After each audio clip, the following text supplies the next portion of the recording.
Morning semua Semalam hujan lebat Tengok tanah basah. Okay, ada pokok tumban dah. Tengok ni. Oh, bagus Sebelum ni kering tuan-tuan ada pokok yang mati pun ada kat sebelah-sebelah sana. Tapi nak macam mana tau. Okay, nenas ni macam mana? Okay, hidup balik lah. Kalau nenas kat bawah tu kuning. Alamak, ni kenapa pula ni? Aduh, ada benda cabuk ni. Tak mari tengok ada selalu. Pokok durian ni macam mana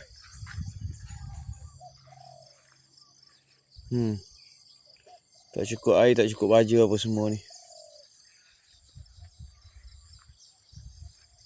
Tengok nenas ni.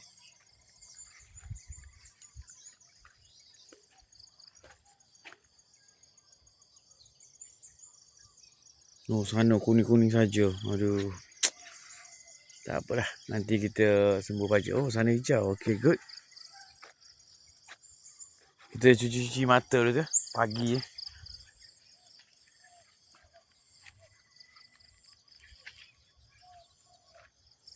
Oh, ada buah.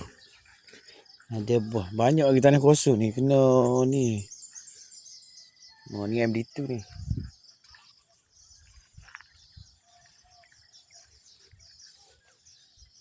Ni baru tanah.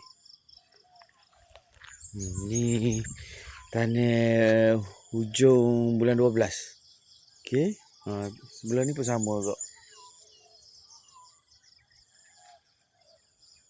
Kat sana pun ada juga. Tebu ni saya nak buang bersemuk.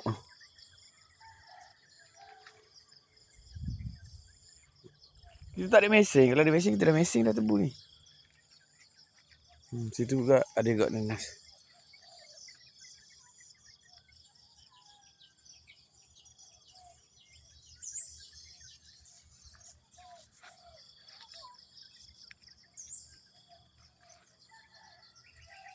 Sebelum ni kat tempat kita orang ni kemarau memang panas lilak orang kata.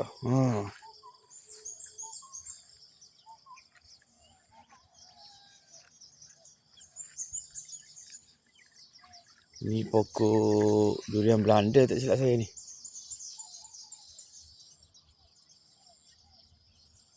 Kena minta apa ni? Orang cuci kebun ni, mesin rumput apa semua ni. Kalau harapkan kita rasanya macam tak settle rasa ni. Yelah pasal kita kerja, hari Minggu je kita boleh buat. Ni rasa ada 3-4 hari kot ni. Kalau nak cuci ni.